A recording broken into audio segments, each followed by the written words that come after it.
ఇసుక అక్రమ తవ్వకాలపై నిషేధం అక్రమార్కులకు వరంగా మారింది. నిబంధనల మాటున వేల టన్నులను తరలిస్తూ సొమ్ము చేసుకుంటున్నారు. కర్నూలు జిల్లాలోనైతే రాజకీయ నాయకులతో కుమ్మక్కైన అధికారులు అక్రమ వ్యాపారానికి ప్రత్యక్షంగా సహకరిస్తున్నారు. చెక్ పోస్టుల ఏర్పాటు కాగితాలకే పరిమితం కావడం వల్ల వ్యాపారులు వందల కోట్లు ఆర్జిస్తుండగా సామాన్యులకు రెట్టింపు ధర పెట్టినా ఇసుక దొరకని పరిస్థితి. రాష్ట్రంలో ఇసుక అక్రమ తవ్వకాలపై హైకోర్టు విధించిన నిషేధం మాటున వ్యాపారం జోరుగా సాగుతోంది. ధనార్జనే లక్ష్యంగా ముఠాలుగా ఏర్పడిన వ్యాపారులు చెరువులు, నదుల గర్భాలను తవ్వేస్తున్నారు. నిబంధనలను ఏమాత్రం లెక్క చేయకుండా తవ్వేస్తూ సొమ్ము చేసుకుంటున్నారు. పోలీసు, రెవెన్యూ, గనులు, భూగర్భ శాఖ అధికారుల నిర్లక్ష్యంతో కర్నూలు జిల్లాలో ఇసుక అక్రమ రవాణాకు అడ్డే లేకుండా పోతోంది.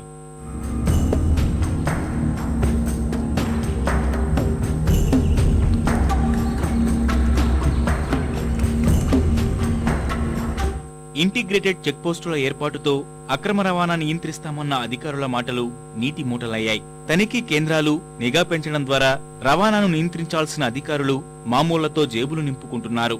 ఫలితంగా అనేక చోట్ల పగలు రాత్రి అన్న తేడా లేకుండా టన్నుల కొద్దీ ఇసుక ట్రాక్టర్లు, లారీలలో తరలిపోతోంది. ఎమిగనూరు, మంత్రాలయం నియోజకవర్గాల పరిధిలో తుంగభద్ర నది నుంచి నిత్యం వేల టన్నులను దర్జాగా చుట్టుపక్కల ప్రాంతాలకు చేరవేస్తున్నారు.